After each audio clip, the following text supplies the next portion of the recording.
want to live a life on fire and on mission. You want to be filled with such conviction and drive that you stop caring about what anyone thinks. You want to face each day alive, authentic, and fully present in every moment. With your wife, with your kids, on the street, at work. You want to bring yourself to the table and to stop bringing the watered down, nice, what everyone wants version of you. You want that self to be a man who is burning in passion for Jesus, unafraid to bring his kingdom to anyone in your path, no matter what it costs you. You want to love the one in front of you without fear, without needing love back, and without reserve. You want to husband well. You want to father well. You want to shepherd your life well. You want to be a safe pillar for anybody around you. You want to experience God for real, to not just believe, but to know that he's got you and that he'll show up on your behalf, that he'll show up through you. You want to get to the end of your race and say, yep, I gave it everything. Jesus, you know I'm all in. And you want to know just how to get there. Welcome to Man Warrior King. I'm your host, Matt Hallock. Congratulations. You're among the violent taking the kingdom by force. You're among the chosen answering the call to rise above yourself. You're in the forge being stripped down and strengthened, and you will rise stronger, solid, unshakable. You are a man. You're a warrior. You are a king.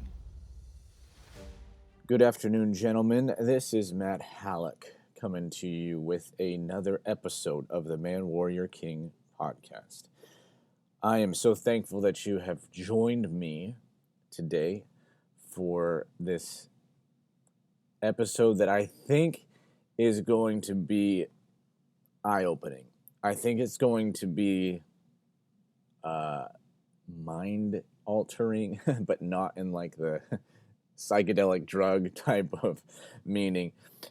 But it's going to alter the way that you think. It's going to alter the way that you believe. And my hope is that it actually leads to the point where it alters the way that you behave in your home.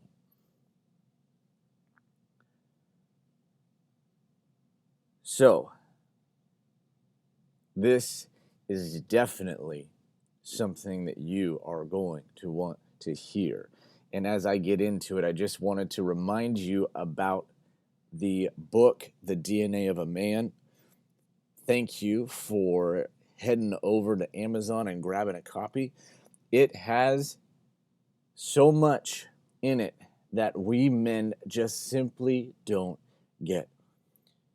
And this ties into what the topic of today is all about. But, you guys, I am a member, sometimes vocal, sometimes quiet, but I'm a member of a few different, Christian men's groups on Facebook because I both want to chime in and help guys when I have the time to send a long response to someone's post or something like that.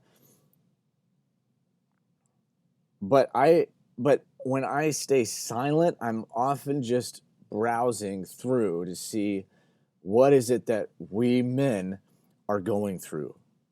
How are we doing life and how are we doing in our lives? And there are many good, solid men in these groups online, but I do notice that it seems though, in general,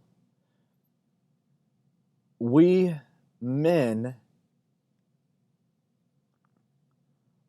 are worried, are concerned, are suffering from, are battling through troubles, struggles, wounds that are related to stuff that's just around the home.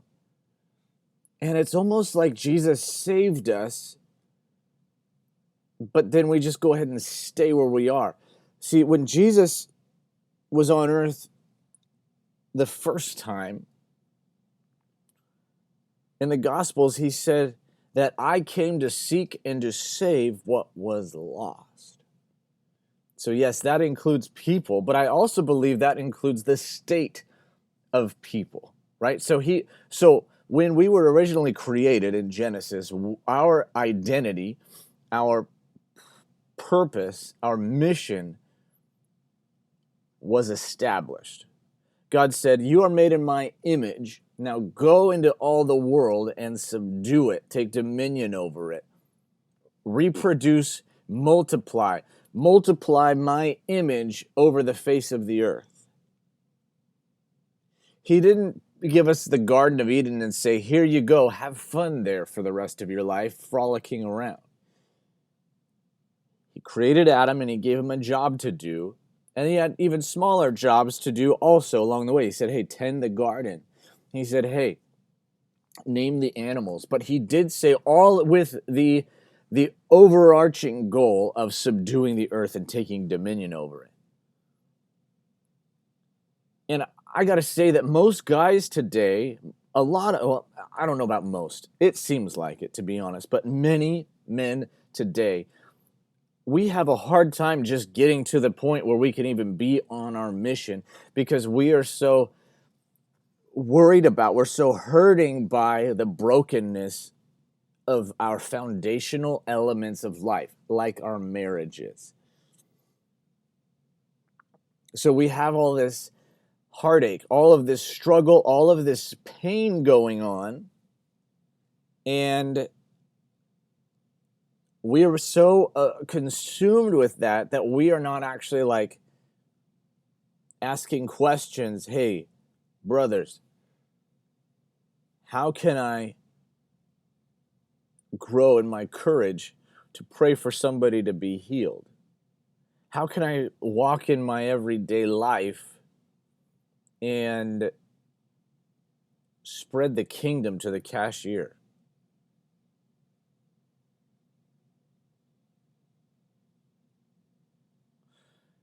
How can I help to eliminate poverty from my community?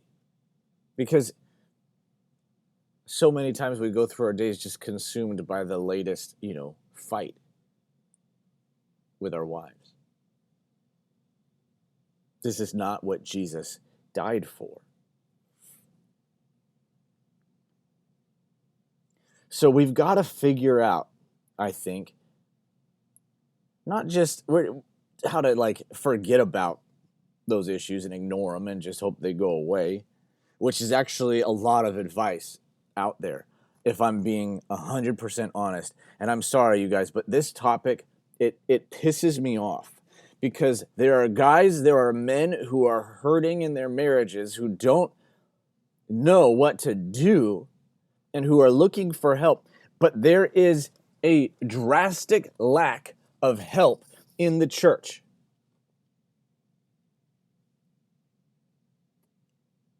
There are many men who try to help, who are well-intentioned. There's many teachings, many blog posts, many books that are well-intentioned, but they are not helping a huge portion of men. Because our marriage advice has lost the God-given role of masculinity. It has lost the God-created role of masculinity.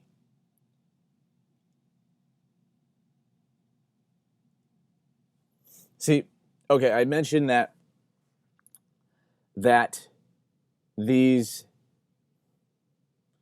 guys who are hurting, they get advice that almost just says, hey, you know what? You got to try to just forget about it, not think about it, and go on with life. Which, I'm sorry, you guys. I'm sorry, but God said that we should pray, your will be done on earth as it is in heaven. I want to translate that to, your will be done in marriage as it is in heaven. Okay, so it doesn't mean that we snap our fingers and all of a sudden the marriage is perfect and like paradise. But we've got to stop just settling when we should be fighting for something. So, for example, a certain guy is struggling, okay? struggling in his marriage. So that's his own word, struggling. His wife wants to feel loved. He wants to feel respected. And they're in this place where they both feel like the other one needs to start before they are willing to go ahead and give, okay? And this guy wants to follow Jesus, and he wants to love his wife. He's not a bad guy. He says that he knows he should be loving his wife like Jesus loves the church. That is our party line, right? Christian men, you got to love your wife like Jesus loves the church. And I'm not saying that that is not true, but I'm saying that it's misapplied.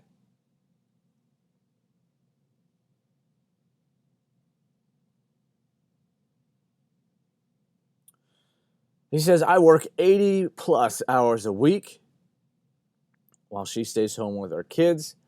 I'm still taking care of all of the household chores and meals. What advice do you have to inspire her to respect me? And how can I show more love for my wife when I'm being disrespected daily? I am willing to bet that many of you listening to this podcast feel similarly. You are working your butt off to take care of your family, and you are not an absent husband or father. You are helping at home. You are not even just helping, but you are taking ownership over things in the home. And you're feeling like, dude, I'm trying so hard here, and yet my wife doesn't seem to care or respect me or want me. She doesn't seem to be attracted to me. It's almost like she's bored with me. It's almost like she'd rather be doing something else all the time in my presence. And so there is advice that gets thrown around all the time, including stuff like, you're called to serve your wife like Jesus serves the church. Yes, I agree. It says you're accountable to God. You're responsible for your half. Yes. Work on serving her the way you know you're supposed to. And while doing so, pray for her continuously.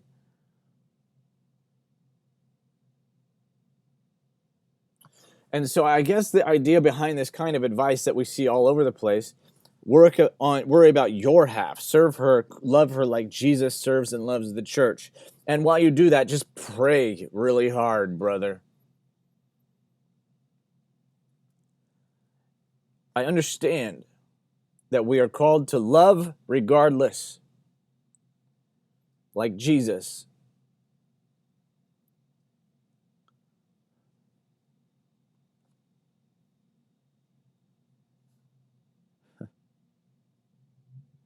But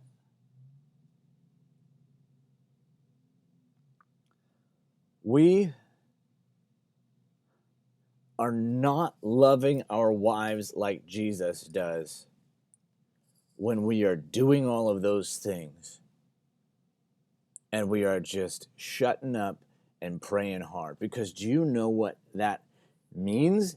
That basically means that you're just supposed to do your best and forget about it and get over it.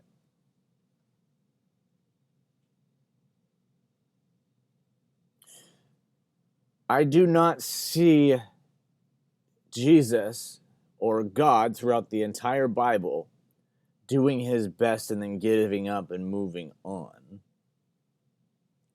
There came points where he said, okay, I have tried and I have been open with you. I've been forthright with you, and yet you still have refused me.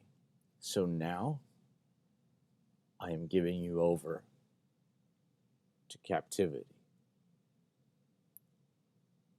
right? And he doesn't ever force his people into anything. Jesus doesn't force us to love him. That's the whole reason behind the 2 trees in the garden in the first place. It's never a thing of forcing us. But you guys, what we don't get told is that this approach of just serving her, work on serving her, work on loving her, just, die to that selfish desire and just love her and all that stuff, is that it is not actually love. That's right.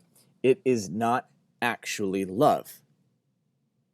Because most of the time, all of our efforts to do this and that and cover 80 hours of work and all the meals and the kids and everything like that, it's all out of an effort to get what we want out of our wives. And that is not love. That is neediness. And that's manipulation. And it's going to lead to more and more resentment from her. You wonder why she's not respecting you. It's because you are doing everything as a little peon offering an offering to a tall 90-foot statue, an idol, who is your wife.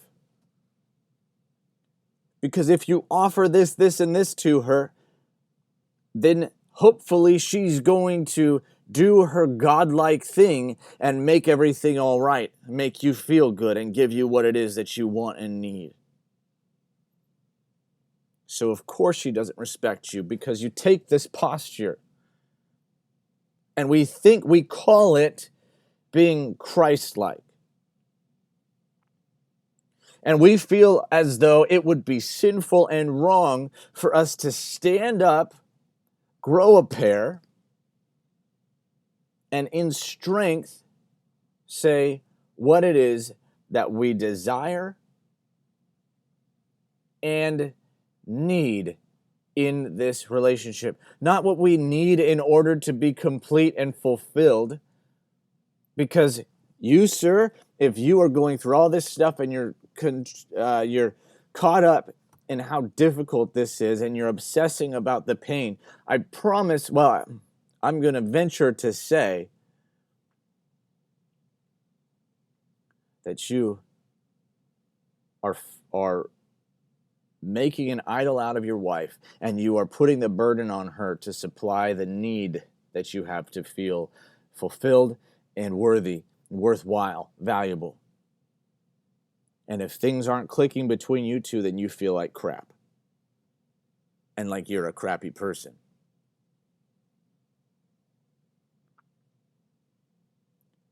Okay? But Jesus, when he loves us without end. And his love for us will endure no matter what we do, whether we receive or don't receive it. But he never loves us like a doormat. He never loves us without voicing his rules of engagement, his boundaries, his desires and needs. He doesn't need anything, but in a relationship with us, he does need that we relate in a certain way. And so you don't relate to your wife out of neediness, which is weak and small, and hoping that she'll throw you a bone like a panting doggy with your tail wagging.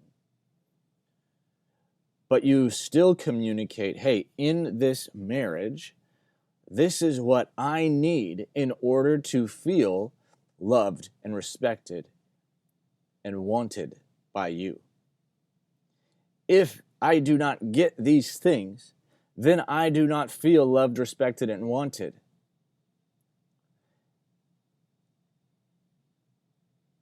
And when that happens, though I will continue to love you and keep my attraction to you cranked to 11, you will not be getting the best of me. You will not be getting the most intimate connection with me possible. I will not alter my love of you based on your behavior, but your behavior will play a part in the outcomes that we experience in our marriage. See, we don't communicate this way, you guys, because we feel like it's sinful, we feel like it's selfish, and we feel like it's just going to perpetuate the problem. I went through this stuff, and I made this change where I started talking in a way that was strong and assertive about what I want in our marriage. And it changed everything.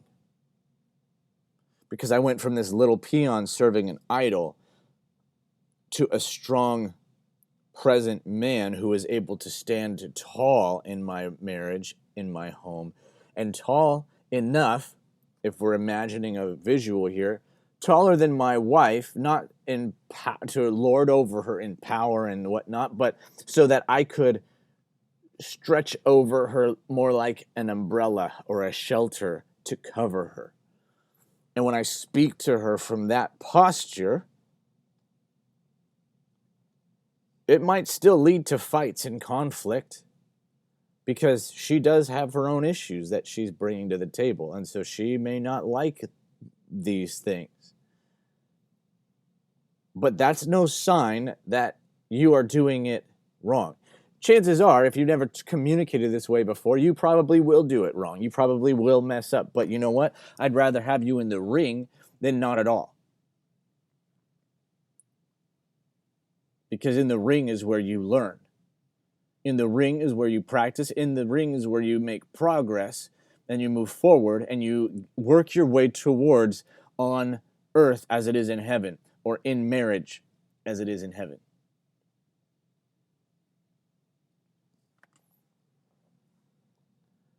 It's not just about you serving more. I mean, chances are, sir, if you are working as much as you say, and you are doing all the dishes, you are doing all the meals, you are blah, blah, blah, blah, blah, blah, blah, blah, blah, and she doesn't respect you, it's because you don't ever stand up for yourself.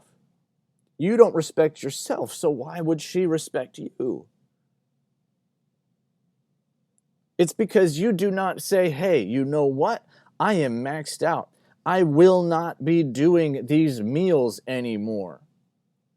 I am already working this much. I cannot fit more on my plate because the type of dad I want to be is somebody who comes home and is able to spend time with my kids. So, for me, that means I will not be cooking. I will be playing with them.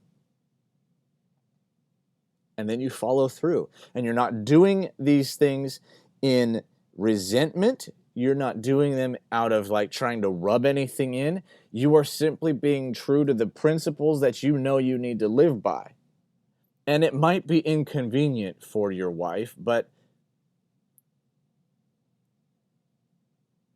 it will be good.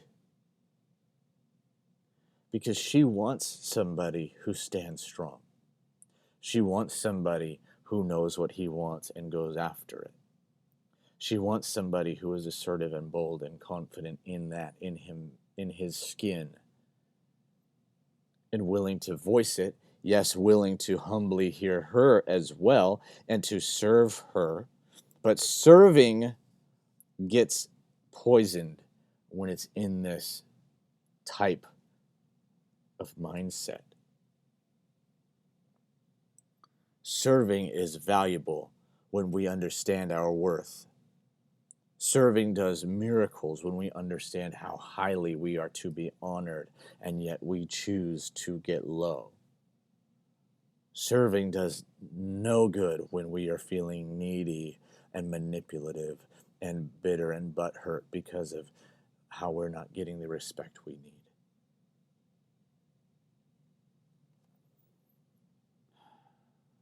And it just pisses me off that not more of us have been taught this. Another piece of advice is sometimes you have to submit. Just play the long game. Let her know you love her and the rest can follow. Yes, that is true. But let her know you love her and also carry yourself in a way that shows her that you love yourself as well. That is a missing piece over and over.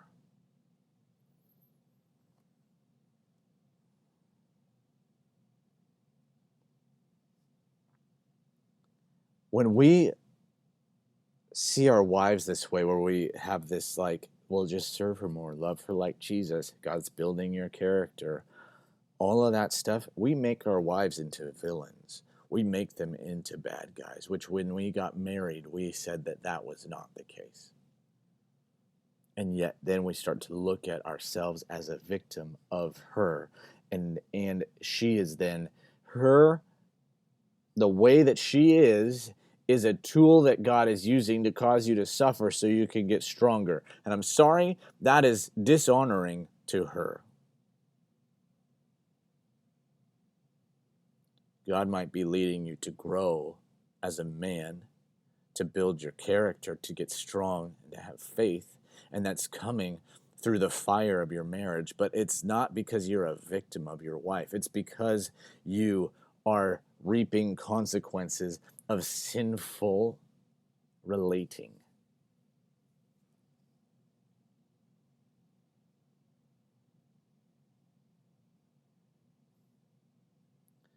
And people also give this advice to love God and find your joy in Him above all else. And that, again, is true.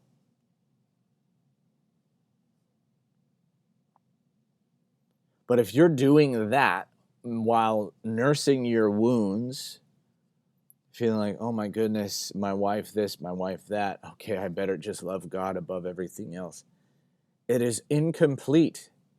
It is still neglecting your role as a man. See, Jesus, as our groom, right?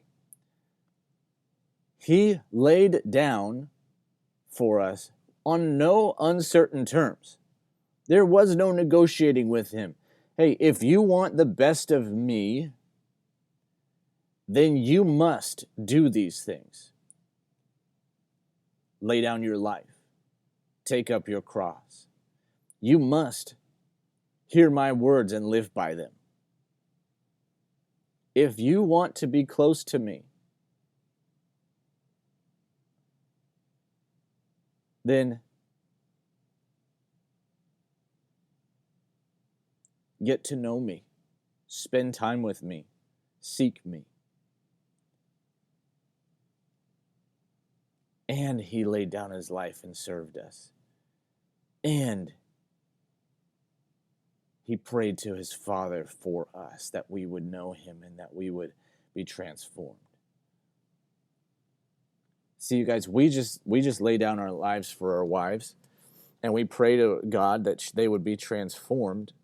But without that missing piece of learning how to stand up and say, listen, in this relationship, this is what it will take to know me the best, to be closest to me, to get the best I have to offer.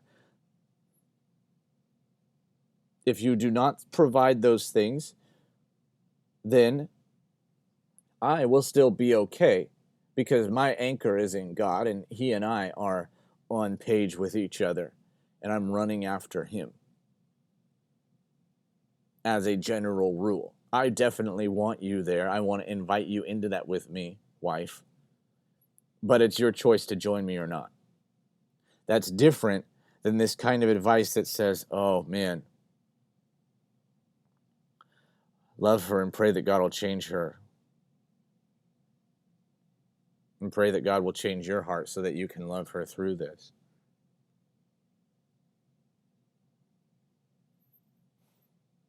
I hope you guys are picking up what I'm throwing out there.